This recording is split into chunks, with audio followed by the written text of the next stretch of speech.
intento de conquista de Europa por parte de los musulmanes ha dejado como saldo que casi toda la península ibérica quede ocupada militarmente, algo que fue logrado en pocos años. En cambio, la reconquista por parte de los reinos cristianos durará varios siglos. Los musulmanes también traen su gente desde lejos para que se asienten en la península ibérica. Aún así, este lugar ya estaba bastante poblado antes de su llegada, por lo tanto los cristianos seguirán siendo una gran mayoría. La mezcla cultural con los árabes, así también como con los que van llegando desde el Magreb, van haciendo de una península ibérica cada vez más rica culturalmente. En el territorio que tienen los musulmanes en Hispania, Al-Ándalus, los valíes que han quedado como gobernantes empiezan a tener problemas fronterizos. En el año 778, el valí de Barcelona, Sulaimán ben al-Arabí, se alía al poderoso rey de los francos, Carlomagno, a quien le ofrece un jugoso trato: otorgarle la ciudad de Zaragoza a cambio de que lo apoye en su intento de conquistar territorios en Hispania. Carlomagno es un rey guerrero y responde al llamado del valí de Barcelona. Este le deja libre el paso hacia Zaragoza y el ejército de los francos comienzan con el asedio. Pero mientras ocurre esto, el reino de los francos es atacado desde el noreste por los sajones. Por ello es que los francos optan por la retirada de vuelta a su país. Sin embargo, durante el repliegue, arrasan con el pueblo de Pamplona para obtener algún botín, ya que no han obtenido nada en Zaragoza. Aunque al poco tiempo, los vascones se vengan y siguen de cerca al ejército de Carlomagno, hasta que el día 15 de agosto del año 778, muy cerca del desfiladero de Roncesvalles, atacan la retaguardia franca y la aniquilan casi en su totalidad. 2 años más tarde, en venganza, el valí de Zaragoza, Husaín, se venga del asedio contra su ciudad asesinando al valí de Barcelona, aquel que había invitado a los francos a la península ibérica. Para inicios del siglo IX, Carlomagno reina sobre el estado más grande de toda Europa, y se trata de un verdadero imperio. Pero ahora los francos empiezan a invadir la península ibérica desde el noreste, hasta hacerse con el control de una región de los Pirineos, y es así que crean la Marca Hispánica, un territorio fronterizo que estaría gobernado por un marqués. Durante los primeros siglos de la Reconquista, esta zona del norte será la más caliente de toda la península ibérica.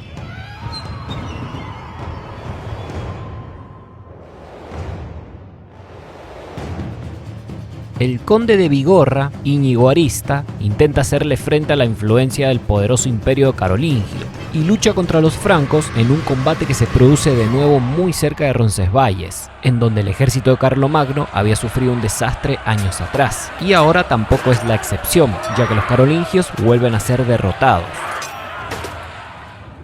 Esta victoria eleva al conde Íñigo Arista, hace que tome el control de todo el territorio y crea un nuevo reino, el reino de Pamplona, el segundo de los reinos cristianos ibéricos creado a partir de la invasión de los musulmanes.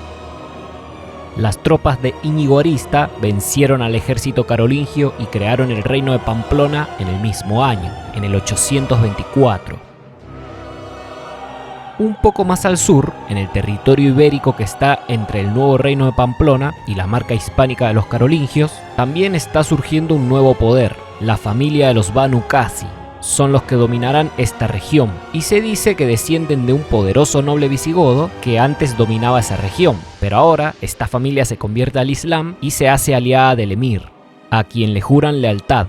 A cambio, el emir los dejará como los gobernantes de esta región. En la península ibérica conviven 2 reinos cristianos con el emirato musulmán, y si bien Asturias se ha estado expandiendo poco a poco hacia el sur, primero con Alfonso y ahora con el rey Alfonso II, lo cierto es que el emirato de Córdoba es el estado más grande y más rico, tanto culturalmente como económicamente. Al-Ándalus está mucho más cerca y más abierto al mundo mediterráneo, en cambio el reino asturiano está demasiado aislado. El ejército de los Banu Qasi, liderados por Musa ibn Musa, se enfrenta en batalla a una fuerza combinada entre asturianos y vascones, en la batalla de Albelda del año 852, y los Banu Qasi salen ganando. Es así que esta familia se apodera del actual territorio de La Rioja, y el emir de Córdoba le da el título de valí, intenta honrarlo, pero Ibn Musa es muy ambicioso y él mismo se declara como el tercer rey de Hispania, intentando quedar a la altura del rey de Asturias, del rey de Pamplona y del emir de Córdoba. Se declara como tercer rey de Hispania y no como el cuarto, debido a que el reino de Pamplona es demasiado joven y no es tan fuerte, no es tan poderoso, no es tan rico, por lo tanto son muy pocos los que lo consideran un reino. Cada vez que el reino de Asturias se expande hacia el sur, va levantando iglesias, villas y fortalezas. Los asturianos quieren que sus fronteras sean cada vez más difíciles de invadir y más seguras, mientras que los Banu Qasi hacen lo propio, se marchan hacia el noreste y toman la ciudad de Huesca. Ambas facciones de la península ibérica son independientes y se desarrollan por separado, cristianos y musulmanes, pero al mismo tiempo van luchando entre sí para ir ganándole terreno al otro. En Albelda, una nueva batalla se produce en el año 859. El rey García Íñiguez de Pamplona deja su alianza con los Banu Qasi y une sus fuerzas con el rey Ordoño de Asturias, el nuevo rey asturiano, y juntos logran derrotar al ejército de los Banu Qasi. Es entonces que los sobrevivientes se repliegan hacia una fortaleza que será asediada durante una semana por los cristianos. Los musulmanes acaban siendo completamente derrotados, y esta fortaleza termina siendo demolida para evitar que el enemigo vuelva a utilizarla. Ha sido una gran victoria para el bando cristiano. Además, la gloria es tal que los cristianos acabarán creando un mito en esta batalla, una en la que dice que el apóstol Santiago vino montado en su caballo blanco y ayudó a vencer a los musulmanes. Es por ello que lo apodaron como Santiago Matamoros, y el mito llama a este combate como la batalla de Clavijo.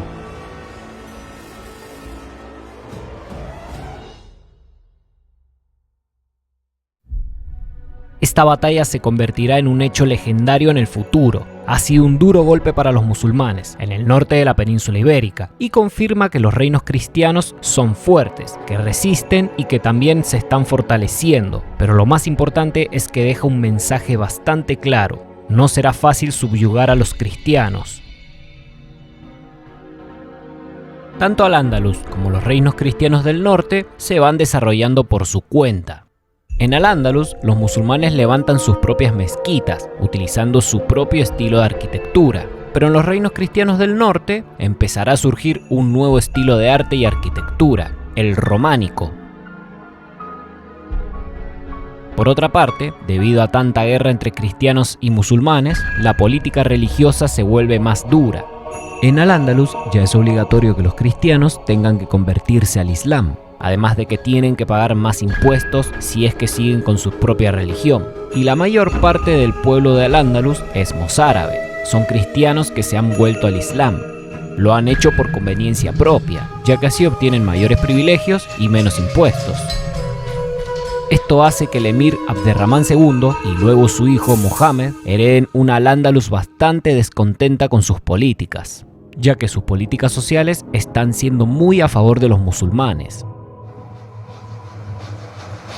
Todo esto provoca muchas revueltas internas dentro de Al-Ándalus. Incluso el hermano del rey de Asturias, Gastón del Bierzo, se va hacia el sur para fogonear todas estas revueltas. Intenta hacer que estas rebeliones crezcan cada vez más y así poder debilitar el gobierno del emir. De hecho, cuando cree que ya está listo, se enfrenta al ejército del emir en el año 854 en la batalla de Guadalacete, pero los musulmanes vuelven a triunfar. Aún así, son tantas las revueltas internas que se producen en toda Al-Ándalus que al emir de Córdoba le costará mucho mantener el control y el poder en este territorio.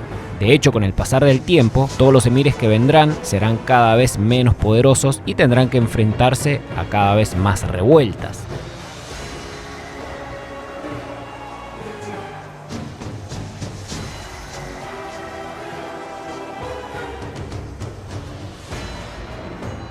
En Asturias, a partir del año 866, gobierna un nuevo rey, el rey Alfonso III. Y este rey aprovechará la crisis del Emirato de Córdoba y la debilidad de los musulmanes en la región del noroeste de la península ibérica para incursionar desde allí y reconquistar territorios.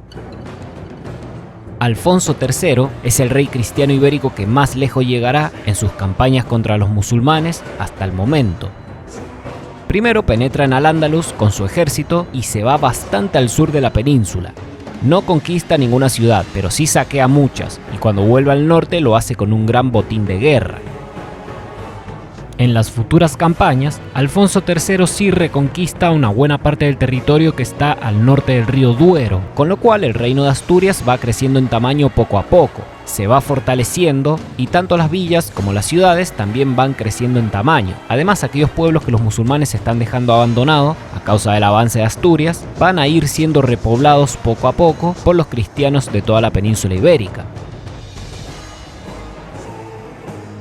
Durante la segunda mitad del siglo IX, un condado del reino de Asturias empieza a adquirir cada vez más importancia. Es el condado de Castilla, llamado así debido a los numerosos castillos que se han levantado en esta región, y se encuentra en la zona más oriental del reino. Pero es en esta época en donde surge otro condado importante, más concretamente en el año 868, cuando un caudillo asturiano llamado Vímara Pérez se va hacia los territorios del actual Oporto y reconquista toda esa región, fundando así el condado de Portucale y convirtiéndose en su primer conde. Este territorio en un futuro será el Reino de Portugal. Con el pasar del tiempo se irán levantando más iglesias románicas y también estructuras cada vez más bellas, así también como nuevos poblados, nuevas villas. Mientras tanto, el rey Alfonso III contrae matrimonio con la princesa navarra Jimena Garcés, haciendo así que los reinos cristianos sean cada vez más fuertes en su lucha individual contra los musulmanes del sur, ya que ahora ambos reinos están unidos por un matrimonio común. Durante los años siguientes, un príncipe musulmán llamado Al-Mundir se dedica a atacar a los reinos cristianos del norte, pero Alfonso III decide enfrentarlo en el campo de batalla y logra derrotarlo en el año 878. Incluso llega a capturar a este príncipe, lo que fuerza al emir a pagar una gran suma de dinero a cambio de la libertad de su hijo.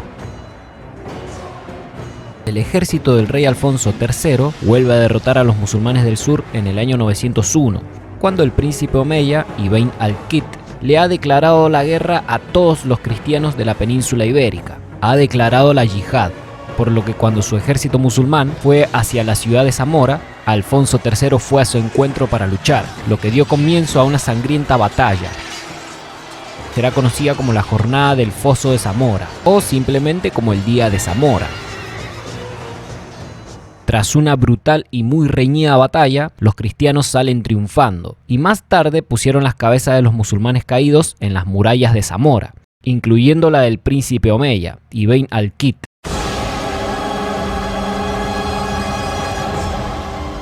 Y esto lo hacen como señal de que no será fácil conquistarlos. La rivalidad cristiano-musulmana se vuelve cada vez más tensionada, especialmente cuando en el reino de Pamplona una nueva dinastía llega al poder, la dinastía Jimena, la cual busca acabar con la política de alianzas que tenían con los musulmanes, la anterior dinastía, la Arista Íñiga, y esta nueva familia intenta acelerar la expansión hacia el sur. Es en estos tiempos, durante la primera mitad del siglo X, cuando el reino de Pamplona empezará a crecer en tamaño. Los tres condados aragoneses más famosos de esta época, Aragón, Sobrarbe y Ribagorza, se convierten en sus estados vasallos. Incluso los pamploneses conquistan una parte de La Rioja, y como su reino ya se ha agrandado bastante, se ven obligados a dividirlo en dos para que sea más fácil de gobernar. Es así que en el 923 se crea el reino de Nájera, aunque este reino siempre estará fuertemente ligado a Pamplona. Por ello es que hay mucha gente que no lo consideran como un reino independiente. Es más, hay muchos que lo llaman como el reino de Nájera-Pamplona o el reino de Pamplona-Nájera, dando a entender que es el mismo territorio unificado, pero que tiene dos capitales. Alfonso III de Asturias y Sancho Garcés de Pamplona unen fuerzas para luchar contra los musulmanes. La reconquista es un proyecto cada vez más serio, pero individualmente ambos reyes tienen proyectos diferentes. Alfonso III tiene la idea de reconquistar la ciudad de Toledo, la antigua capital visigoda, y por lo tanto un símbolo muy importante en la lucha de los cristianos contra los musulmanes de la península ibérica. En el año 906, Alfonso III marcha con su ejército hacia Toledo y la población lo recibe bastante bien, de forma muy cálida. Sin embargo, aún no se ha enfrentado a la resistencia musulmana. pero la verdad es que tampoco tiene que hacerlo, ya que se ve forzado a regresar rápidamente hacia el norte, puesto a que uno de sus hijos, García, ha intentado un golpe de estado. Finalmente, Alfonso III muere en el año 910. Lo apodan el Magno por sus conquistas y sus éxitos militares. Se podría decir que es el rey más conquistador o reconquistador hasta el momento. Pero lo interesante es que todo el territorio del Reino de Asturias es fragmentado y repartido entre los hijos de Alfonso III. Ordoño II se queda como rey de Galicia y de Portucale, García se convierte en el rey de León y Fruela II pasa a ser el rey de Asturias. Pero cuando García muere en el 914, Ordoño II se queda con su territorio y traslada la capital a León. Es entonces que a partir de ahora a este reino se lo conocerá como el Reino de León.